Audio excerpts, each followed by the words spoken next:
Welcome back to my YouTube channel. Make sure to like and subscribe to the channel for more interesting stories like these.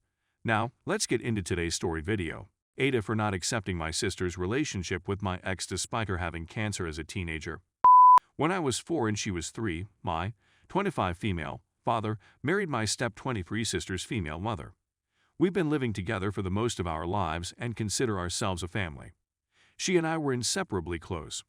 She was 14 when she was diagnosed with cancer and was hospitalized for almost 2 years.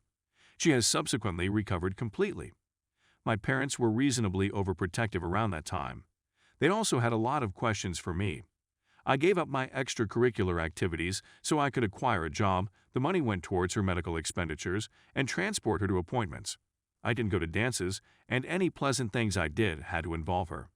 I did practically all of this voluntarily, with the exception of having to abandon my high school volleyball team, for which I had a little tantrum but was quickly reprimanded. And, given the circumstances, I believe experiencing one emotional breakdown was very normal. Anyway, when I'm a junior in college, I meet my ex, whom we'll name Ben.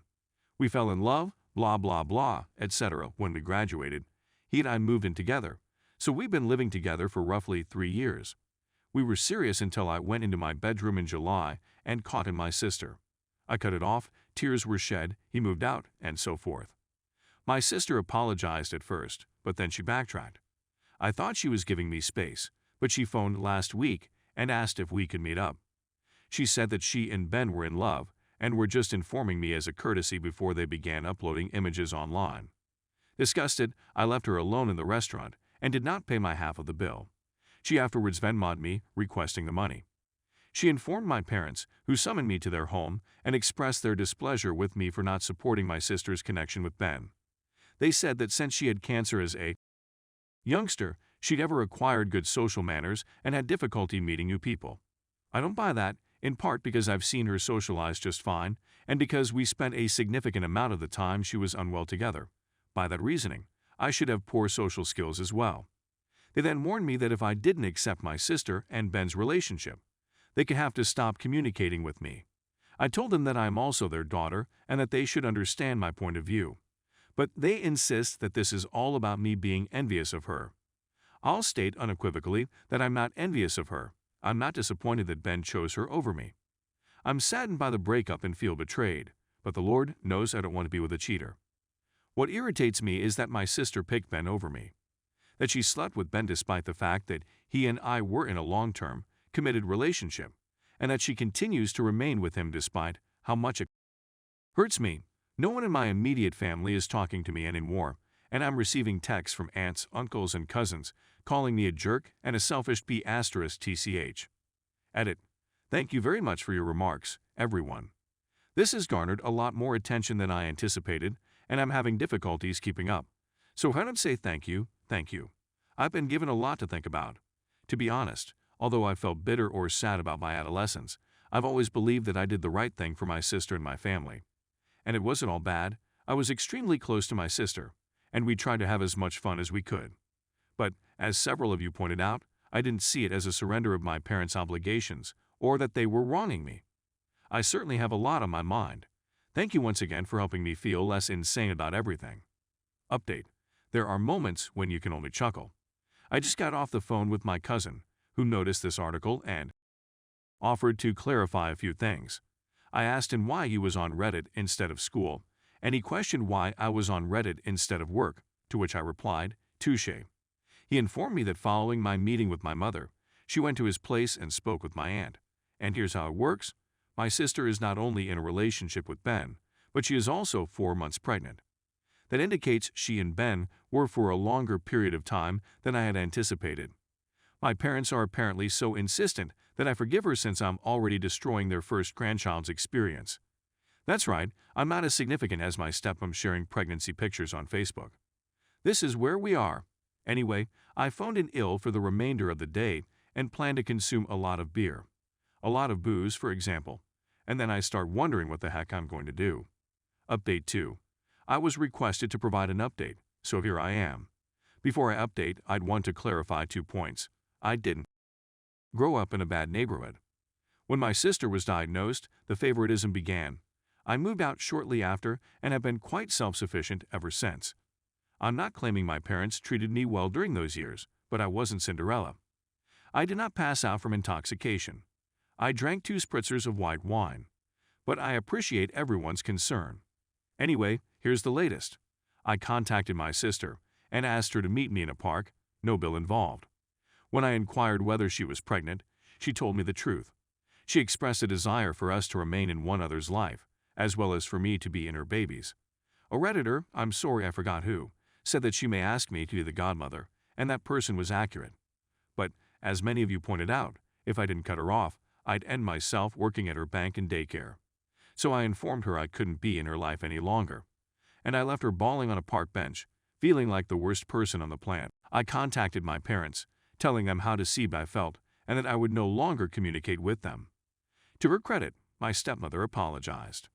She added that she never expected my sister to survive long enough to have children and that she let her emotions about it hit the best of her. Understandable. My father said nothing, which was honestly the worst part of the whole incident. For the first time since the breakup, Ben attempted texting me through a burner account, but I banned him without reading anything. I did not go nuclear and publish the tale on Facebook, as others urged, but instead wrote an email to extended family members I care about. I described the circumstances and how I would be separating from my family. Some have turned it into an us versus them scenario, and although I appreciate the support, feeling like I'm fighting a brave war just makes me fatigued. So I haven't spoken to many people in my family. I'm lonely and depressed, but I believe I made the correct choice. Anyway, it's hardly the most fascinating update in the world, but at least everyone knows I'm not dead. I'm grateful for the support I have received. It has helped me smile at a difficult period. And hey, if anybody in the greater Boston area needs an additional Thanksgiving guest, let me know. Story 2. Ada for telling my nephew the truth and not giving my brother a chance. My nephew, Jamie, 17 male, is in hot water with his father, my brother, and stepmother because he locked himself in his room and left his stepsisters, 13-9, alone, despite the fact that he was meant to be watching them. He's presently not allowed to use his vehicle, unless his sisters want to go someplace, hang out with friends, and my brother has even taken some of his belongings, clothes/jewelry handcrafted by his mother. Background information: James' mother has been designing garments and making jewelry since she was a youngster. It wasn't her work, but it was a pastime, and she produced some really amazing items. James stole the items after she died and even wears the jewelry. He wears some clothing, but the most of them are for women/girls, and he's much too tall for them, When I questioned my brother why he took such things, he replied his wife told him it would help him grasp consequences better or something. He further said that he will return the items after his penalty was over. Anyway, my brother informed me that his wife gave most of the items away to her friends and relatives.